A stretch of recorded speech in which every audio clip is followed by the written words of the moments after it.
오늘 주시는 말씀 에베소서 4장 13절에서 16절까지 말씀입니다.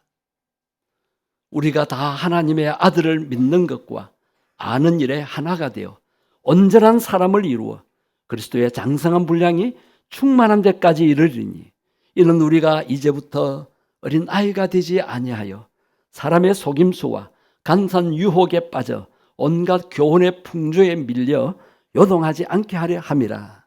오직 사랑 안에서 참된 것을 하여 범사에 그에게까지 자랄지라. 그는 머리니 곧 그리스도라. 그에게서 온몸이 각 마디를 통하여 도움을 받음으로 연결되고 결합되어 각 지체의 분량대로 역사하여 그 몸을 자라게 하며 사랑 안에서 스스로 세우느니라. 아멘. 여러분, 어린아이는 얼마나 귀엽습니까? 앵두 같은 내 얼굴, 사과 같은 내 얼굴, 앵두 같은 입술, 눈도 반짝, 코도 반짝. 우리 아이들 웃는 모습 보면 너무 귀엽고 예쁘지요. 천사가 웃는 것 같죠. 정말 순진하고 천진난만한 그 모습이 참 보기에 아름답습니다.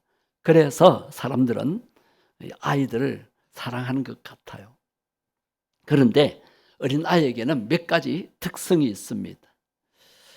첫째는 자기밖에 모른다는 것입니다.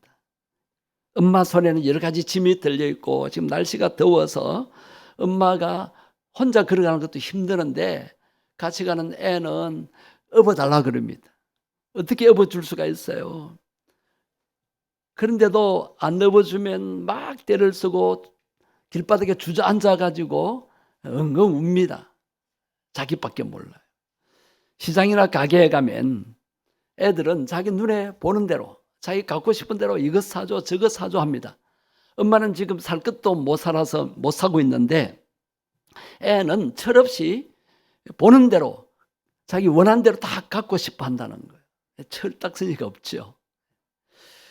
그 다음에는 아이들은 참을성이 없습니다. 조금만 아파도 울고불고 난립니다. 조금만 배고파도 기다리지 못하고 먹을 것 달라고 쫄라댑니다. 그 다음에는 분별력이 없습니다. 나쁜 것이 어떤 것인지 나쁜 것을 나쁜 것으로 생각을 못해요. 욕설을 배워왔는데 욕하면 안 돼. 근데도 욕설이 나쁜 것인 줄 모르고 기분 좋게 하고 있습니다. 그리고 도둑질도 나쁜 것인 줄 몰라요. 나쁜 사람이 맛있는 것 사주면서 어디 가자 그러면 막 따라갑니다. 요사이는 부모들이 하도 교육을 시켜서 안 따라가는 경우가 많지만 그것 때문에 교회도 안 따라와요. 그 다음에 아이들은 잘 다투고 삐집니다. 애들 놀 때 보면 좋은 것 있으면 서로 가지려고 싸웁니다. 또 안 주면 너하고 안 놀아 하고 토라집니다. 형제간에도 싸웁니다. 어린아이들이 이렇게 욕심부리고 자기 중심적이고 툭하면 애쓰고 때를 쓰고 보채고 투정부리고 짜증내고 불만이 많은 것이 아이들의 특성이지요. 자, 그러나 이런 아이들이 커가면서 어린아이의 일을 버리게 되는 것을 보게 됩니다. 아, 어른답다, 철이 들었다라는 소리를 듣게 되지요. 그런데 성인 아이라는 말이 있습니다. 분명 얼굴은 어른인데 아이의 행동을 하는 사람들이 있습니다. 성인 아이의 이 특성은 분명히 어른이지만 어른답지 못한 생각과 행동들을 합니다. 무책임하게 함부로 충동적으로 행동합니다. 자기가 한 일에 대해서 자신감을 가지지 못하고 사람들의 눈치를 보며 그저 인정받기만을 원합니다. 나쁜 일을 해놓고도 자기를 드러내고 싶어 합니다. 또한 자신의 감정을 통제하지 못하고 헬기를 부리거나 싸우기를 좋아합니다. 상대방의 단점만을 보고 원망과 불평을 쏟아냅니다. 굳은 결심을 했는데도 실행에 옮기지 못할 때가 많습니다. 자, 신앙적으로도 한번 살펴보십시오. 교회를 수십 년 다니면서 신앙생활을 했는데도 영적으로는 아직도 어린아이 상태에 있는 분들이 있습니다. 별것 아닌 것 가지고도 싸우고 투정하며 보챕니다. 심지어 직분을 맡아놓고도 충성 봉사해야 하는데 불평하며 오히려 말썽을 일으키기도 합니다. 신앙은 높은 것 같은데 인격은 낮은 것 같습니다. 새해에는 좀 더 성숙했으면 좋겠습니다. 좀 더 자라났으면 좋겠습니다. 장성한 자, 온전한 자가 되어서 하나님을 기쁘시게 하는 그런 선한 일을 많이 행했으면 좋겠습니다. 성인 아이, 즉 신앙적으로도 성인 아이가 되는 데는 우리 목회자의 책임도 있다고 할 수 있습니다. 그저 투정하는 거 다 받아주고 달래주기에 급급하고 비위 맞춰주기에 바쁩니다. 혹시 시험 되면 어떻게 할까? 교회 안 놓으면 어떻게 할까? 다른 교회 가면 어떻게 할까? 그래서 오늘날 목회자들이 기도하고 말씀 묵상하고 정말 영성을 쌓고 성령으로 충만하는 그런 것을 계속 유지해야 되는데 어린아이 같은 교인들 치닥거리 하다가 너무 지치고 피곤해 빠질 때도 있습니다. 오늘 본문 14절 말씀을 보십시오. 이제 우리가 이제부터 어린아이가 되지 아니한다라고 사도 바울은 고백합니다. 이제부터 어린아이가 되어서는 안 된다라고 권면합니다. 왜 어린아이가 되어서는 안 됩니까? 어린아이는 속임수에 잘 넘어갑니다. 간산 유혹에 잘 빠집니다. 온갖 교훈의 풍조에 밀려 요동하게 됩니다. 그렇게 되지 않도록 하기 위해서 어린아이를 벗어버려야 합니다. 장성한 자가 되어야 됩니다. 믿음의 어른이 되어야 합니다. 어린아이들은 자기만 생각하고 자기가 좋아하는 것에만 관심을 가집니다. 그래서 어린아이들에게 희생하라든지 봉사하라든지 시키지 않습니다. 어른이 되어야 부모도 생각하게 되고 부모 은혜를 생각하고 엄마에게 전화하면서 제가 엄마가 되고 보니까 엄마가 너무 저를 위해 고생했네요. 그럴 때 이제 철이 들었다라고 그렇게 말하지 않습니까? 어른이 되어야 형제도 이웃도 돌아보게 됩니다. 장성한 분량이신 예수님을 한번 보십시오. 예수님은 항상 하나님 아버지를 생각했습니다. 언제나 하나님의 뜻대로 순종하며 죽기까지 복종하셨습니다. 죄인 되었던 저와 여러분을 구원하시기 위해서 하나님 말씀에 순종하여 십자가에서 생명의 피를 다 쏟아주셨습니다. 그렇습니다. 사람은 태어날 때는 아기였지만 점점 자랄수록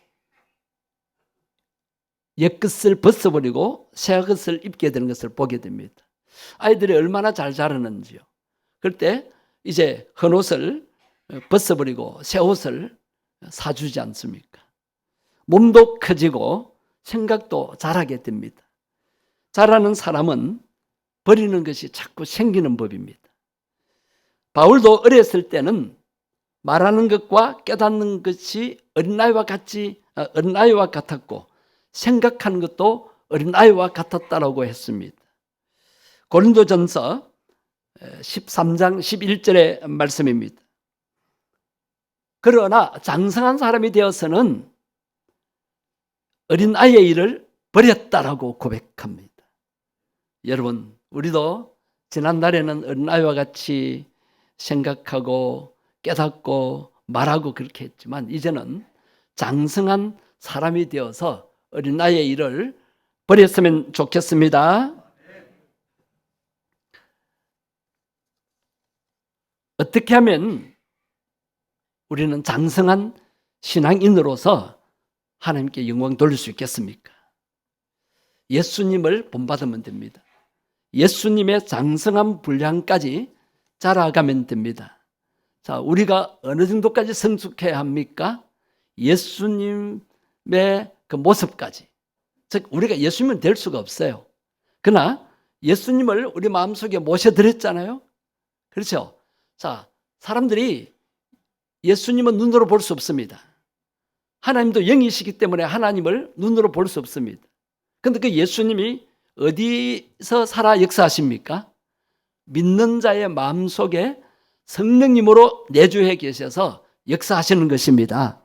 그래서 우리는 예수님의 마음으로 사람들을 대해야 합니다. 예수님의 사랑을 나타내야 합니다. 나는 연약하고 모자라지만 내 안에 역사하시는 성령 하나님은 능력의 하나님이십니다. 그분이 나를 통해 역사할 때에 하나님, 예수님을 저 세상 사람들이 볼 수 있게 되는 것입니다. 교회 안에서도 마찬가지입니다. 오래 신앙생활 하신 분들은 예수님을 보여줄 수 있어야 합니다. 우리가 예수님은 될 수 없어요. 자, 이방 종교는 내가 부처가 되고 이래서 합의를 주장합니다. 내가 귀신이 되고 도사가 되고 합일입니다. 그러나 기독교는 예수님과의 연합입니다. 자, 예수님이 내 안에, 나도 예수님 안에 거하는 연합입니다. 그래서 오늘 본문 13절 말씀을 한번 보십시오. 13절에 보면 우리가 다 하나님의 아들을 믿는 것과, 즉 믿음과 또 아는 일에, 즉 체험적으로 아는 일에 하나가 되어서 어떤 사람을 이루어야 된다고요? 온전한 사람을 이루어야 합니다. 한번 고백합시다. 온전한 사람을 이루어가자. 그러면 그 목표가 어디입니까? 그리스도의 장성한 분량이 충만한 데까지입니다. 예수님이 장성하셨다. 그 분량이 충만했다. 그 의미는 하나님 말씀에 잘 순종하고 하나님의 뜻대로 살아드렸다는 것입니다. 자기의 욕심대로 살지 않으셨어요. 예수님은 자기 하고 싶은 대로 살지 않으셨어요. 예수님을 보내신 하나님의 뜻대로 살기를 힘쓰셨던 것입니다. 우리도 온전한 사람을 이루어서 그리스도의 장성한 분량이 충만한 데까지 자라갔으면 좋겠습니다. 자, 이런 찬양 우리가 자주 부르잖아요. 하나님의 꿈이 나의 비전이 되고 예수님의 성품이 나의 인격이 되고 성령님의 권능이 나의 능력이 되기를 원하고 바라고 기도합니다. 네. 자, 그 중간에 가사 예수님의 성품이 나의 뭐가 되고 인격이 되고, 여러분 신앙의 인격자들이 되기를 바랍니다. 저분은 예수 믿으니까 참 인격이 남다르다. 성품이 왜 저렇게 좋노? 자, 우리가 타고난 성품은 나쁠 수 있어요. 그러니까 성품이 변화되도록 해야 합니다. 내 성질은 깨끗 같을 수 있어요. 내가 성질한 부리면 갈볼 사람이 없을 수 있어요. 우리 속에는 그 타락된 본성이 있습니다. 그러나 내 안에 예수님이 계시잖아요. 그죠? 그래서 우리가 말을 해도 주님이 말하시는 것처럼 성령의 감동을 받아서 말하고, 내가 행동하는 거, 내 안에 계신 예수님을 의식하면서 해야 돼요. 예수 믿는다고 하면서 예수님은 온데간데 없어요. 저 사람 교회를 수십 년 다녔다고 하는데 예수님이 안 보여요. 어떻게 세상 사람들이 감동받을 수 있겠습니까? 교회 안에 중직자들도 마찬가지입니다. 우리는 새가족들이나 믿음이 약한 자들에게 나의 성숙된 모습을 보여줘야 합니다. 그런데 우리는 부족해요. 우리는 도를 못 닦았어요. 그러나 십자가의 도는 닦으셨지 않습니까? 영적으로 여러분 도사라 그랬지 않습니까? 목사, 도사, 전도사, 강도사만 도사가 아니고 여러분도 수십 년 신앙생활을 하지 않았습니까? 지난번에도 말씀드렸습니다. 지리산에서 10년 도를 닦으면 돗자리 깔고 도사 일을 하잖아요. 그럼 여러분 몇 년 도 닦으셨어요? 30년. 도사의 모습을 보이시기를 바랍니다. 영적 도사입니다. 네. 옆에 성도님들에게 말씀해 주세요. 성도님은 영적 도사이십니다. 오늘 본문 15절 말씀을 한번 보십시오.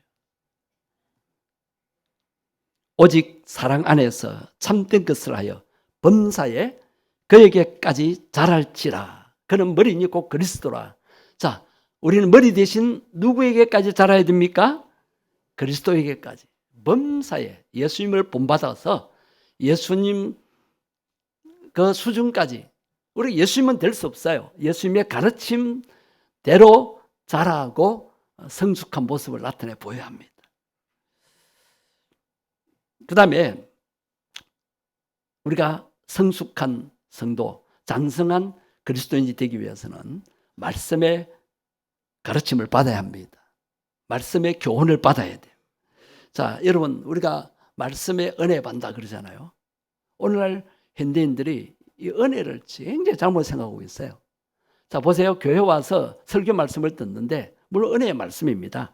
자, 말씀의 은혜가 위로만 있는 게 아니에요.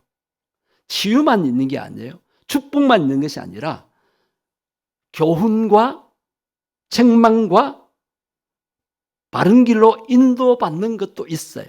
그 말씀이 디모데후서 3장 16절의 말씀입니다. 모든 성경은 하나님의 감동으로 되었다 그랬어요. 그래서 우리가 말씀을 성령의 감동으로 받아야 돼요. 거기 보십시오. 그 말씀 속에 뭐가 있어요? 교훈. 우리가 설교 말씀 들으면서 교훈을 받아야 돼요. 내가 깨달아야 돼요. 책망도 받아야 돼요. 내가 잘못 살았구나. 내 욕심대로 살았구나. 하나님의 뜻과는 반대로 살았구나. 책망도 받아야 돼요. 그래서 내가 바르게 되는 것을 가르침 받아야 돼요. 어로 교육하기에 유익하는 그런 말씀으로 받아들여야 돼요. 그런데 우리는 그저 위로받고 문제 해결되고 치유받는 것만 생각합니다. 여러분, 책망을 받아야 바로 되잖아요. 아이들이 잘못하면 야단하고 책망하잖아요. 그럼 여러분들도 교회 오셔서 책망 받아야 되잖아요. 목사의 책망 받는 게 아니라 설교의 책망 받는 것이 아니라 성령의 감동으로 하나님의 책망을 받으셔야 되잖아요.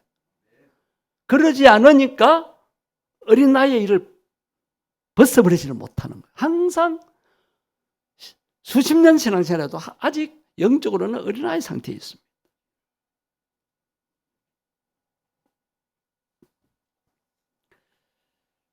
어린아이도 밥을 먹어야 잘 자라고 몸이 튼튼하지 않습니까? 밥 싫다고 라면만 먹고 피자만 먹어보세요. 건강 다 버립니다. 성인병에 걸립니다. 여러분, 우리도 하나님의 말씀을 영혼의 양식으로 잘 받아 먹어야 합니다. 말씀을 들을 때 편식하면 안 되잖아요. 저 말씀은 내가 아멘 되고 저 말씀은 좋다. 자기 마음에 좋으면 은혜 받았다 그래요. 그런데 교훈을 받고 가르침을 받고 책망을 받으면 말씀이 은혜가 없다 그래요. 어린아이는 단단한 식물을 먹지 못한다고 했습니다. 젖만 먹어야 돼요. 언제까지 젖만 먹을 거예요? 우리는 단단한 식물도 그때니 씹어 먹을 수 있어야 됩니다. 말씀이 힘입니다. 말씀이 능력입니다. 말씀이 나를 변화시킵니다. 말씀이 나를 자라게 합니다. 시편 1편 2절에 보면 복 있는 사람은 하나님의 말씀을 주야로 묵상하는 자라고 했습니다. 여호와의 율법을 즐거워한다. 이 율법은 하나님의 말씀입니다. 그 율법의 말씀을 주야로 묵상하는 자라 그랬어요. 우리는 주일날 설교 시간에만 말씀 듣는 것이 아니에요. 들은 말씀을 일주일 내내 묵상해야 돼요. 그 말씀대로 살려고 애를 써야 돼요. 예배 딱 드리고 말씀 들은데도 원래 하는 데 가보면 다 잊어버려요. 식사하고 전도 예배를 모이고 있잖아요. 그곳에서도 말씀이 입에서 나와야 돼요. 말씀은 없어요. 자, 인간적인 말만 해요. 일주일 내내 여러분의 하나님의 말씀을 묵상하시고, 이제 세 번역에 보면 입술로 읊조린다 그랬어요. 말씀을 읊조린다 그랬어요. 그 말씀이 내 신비에, 내 마음에 새겨지도록. 자, 구약의 계명은 돌판에 새겼어요. 그러나 신약에 예수님이 오셔서 그 말씀은 신비에 새긴다 그랬어요. 성령으로 우리 마음에 말씀이 새겨져서 그 말씀에 의해서 우리가 길을 가야 할 줄로 믿습니다. 마지막으로 우리가 온전하고 장성한 성도가 되기 위해서는 여러 가지 시험을 이겨내야 합니다. 시험은 여러 가지입니다. 시험은 여러 가지예요. 자, 세상에 뭐 학교 공부를 하거나 또 취업 시험이나 세상에 살다 보면 여러 가지 시험을 치잖아요. 그 시험을 왜 칩니까? 애들은 시험 치는 거 싫어합니다. 그러면 입사 시험 없이 어떻게 채용을 합니까? 그 다음에 고시가 없이 어떻게 공무원이 되고 또 여러 가지 고위 관직을 얻을 수가 있겠습니까? 자, 시험을 겁내지 마십시오. 시험은 치르면 됩니다. 영적인 시험도 마찬가지입니다. 시험은 통과하면 돼요. 자, 하나님께서 감당치 못할 시험은 허락지 아니하신다고 하셨습니다. 그래서 시험이 한두 가지가 아니에요. 이것 이기고 저것 이겨도 그 다음 계속돼요. 그럴 때 여러 가지 시험을 만나거든 기쁘게 여기라고 야고보서 1장에서 말씀하고 있습니다. 자, 시험은 두 가지로 나눠 생각할 수 있습니다. 하나님이 하시는 시험은 테스팅입니다. 자격을 갖추도록 하시기 위한 테스트고, 그 다음에 마귀의 시험은 유혹입니다. 템프테이션. 떨어뜨리기 위한 겁니다. 그러나 하나님의 시험은 합격시켜 주시기 위한 시험입니다. 그래서 시험은 잘 치르고 통과하면 합격이에요. 그런데 어떤 시험은 좀 버거워요. 그러나 감당 못할 시험 문제는 내지 않으십니다. 내가 감당 못한다 생각될 때에 피할 길을 내어주신다고까지 말씀하셨습니다. 그래서 여러분, 이 시험을 겁내지 마시고 시험을 만날 때 기쁘게 여기셔야 됩니다. 그 이유가 야고보서 1장 4절에 있습니다. 인내를 온전히 이루기 위해서입니다. 인내를 배워야 돼요. 요업이 인내했기 때문에 갑절의 축복을 받지 않았습니까? 이는 너희로 온전하고 구비하여 조금도 부족함이 없게 하려 하시기 위해서 시험을 허락하시고 우리로 하여금 참고 견디도록 하십니다. 제가 목회를 해보면 별것 아니래 시험 받았다고 교회도 안 나오고 토라지고 삐지는 사람이 있어요. 아직 어린애예요. 시험 받았다 그러면 온 교회가 막 자기에게 신경을 써주거든요. 온 교육자들이 신방하고 온 중직자들이 막 그렇게 관심을 가지니까 그것 바라고 그런지는 모르지만, 여러분, 시험 들었다고 교회 안 나오고 시험 들었다고 삐지고, 따라합니다. 아직 어린아이다. 시험은 어떻게 해야 돼요? 시험에 걸려 넘어지면 안 돼요. 시험은 통과해야 돼요. 이스라엘 백성들이 광야 훈련 시험에 낙방함으로써 가나안 땅의 축복을 놓쳐버렸어요. 왜 우리가 장성한 자가 되어야 됩니까? 왜 인내하여 여러 가지 시험을 이겨내야 합니까? 하나님이 예비하신 축복을 받기 위해서입니다. 영적으로 어린아이 일을 벗어버리고 장성한 자가 될 때 하나님이 귀하게 쓰십니다. 우리를 높여주십니다. 자, 이 시험을 어쨌든 이겨내야 합니다. 그러면 어떻게 이겨내야 되겠습니까? 지혜로 이겨내야 합니다. 야고보서 1장 5절에 시험을 이기는 지혜를 하나님께 구하라고 했습니다. 하나님께 구할 때 하나님이 후히 주신다고 하셨어요. 그리고 너무 많이 구한다고 꾸짖지 아니하신다 하셨어요. 여러분, 시험을 이기는 지혜를 항상 기도로 구하시기를 바랍니다. 구할 때 어떤 때는 의심이 들 때가 있어요. 왜 하나님이 안 주시지? 그럴 때는 기다려야 되는데 자꾸 의심해요. 그래서 야고보서 1장 6절에 오직 믿음으로 구하고 의심하지 말라 그랬습니다. 여러분, 기도하고 난 후에 의심하면 안 됩니다. 믿어버리세요. 하나님이 반드시 주시고 약속하신 대로 응답하시고 역사하실 것을 믿고 평안을 누리게 되시기를 바랍니다. 이제 말씀을 정리하겠습니다. 신앙은 높은 것 같은데 인격은 낮은 것 같다라는 말씀을 앞서 했습니다. 이 말에 조금 어폐가 있다고 어떤 분들이 이야기합니다. 신앙이 높은데 어떻게 인격이 낮을 수 있느냐?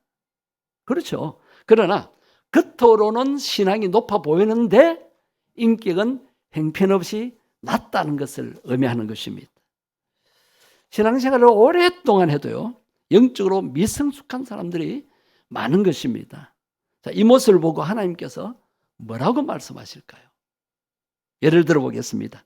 아직도 어린아이의 티를 벗지 못하고 이기적, 자기중심적인 삶을 살고 있을 때, 아직도 넘어졌다 일어났다를 반복하고 실수를 반복하고 있을 때, 교회의 어머니와 아버지 리더로서 성숙한 모습을 보이지 못하고 있을 때, 아직도 부정적인 생각과 언어 생활 상처 그리고 섭섭증에 시달리고 있을 때 하나님이 뭐라고 말씀하실까요? 너 몇 살이라? 너 몇 살인데 그러니? 하나님 보시면서 너 몇 살이고 네 몇 살인데 그러니? 네가 어린아이가.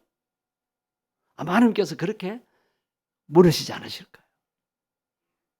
성도 여러분, 새해부터는 신앙도 높은 것처럼 우리의 인격도 높아졌으면 좋겠습니다. 새해부터는 좀 더 성숙했으면 좋겠습니다. 좀 더 자라났으면 좋겠습니다. 모두들 장성한 자, 온전한 자가 되어 하나님을 기쁘시게 하는 그 선한 일에 힘쓰는 성도들 다 되시기를 주의 이름으로 축복합니다.